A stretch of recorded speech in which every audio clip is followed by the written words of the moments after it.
ఆయన అలా వెళ్ళిపోగానే ఈవిడ ఇక్కడ మొదలెట్టిందమ్మ. ఏంటమ్మా? పూజ పూజ పూజ. ఆహా, పతిరథి కదా, పూజ చేసుకోవాలి మరి. పూజ చేస్తాను. ఆవిడ పూజ చేస్తుంటే దేవుళ్ళు వచ్చేస్తాను రమ్మ. ఎవరు వస్తున్నారు? దేవుళ్ళు.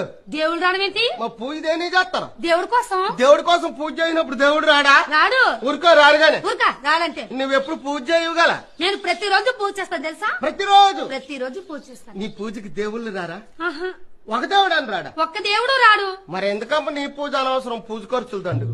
లేదండుగా. మా ఊర్లో పతివ్రత అలాగేటి. ఎలాగా? పూజ మీద పూజ, పూజ మీద పూజ, పూజ మీద పూజ చేస్తుంటే దేవుడు వెనకాల దేవుడు, దేవుడు వెనకాల దేవుడు, దేవుడు వెనకాల దేవుడు వచ్చేస్తాను.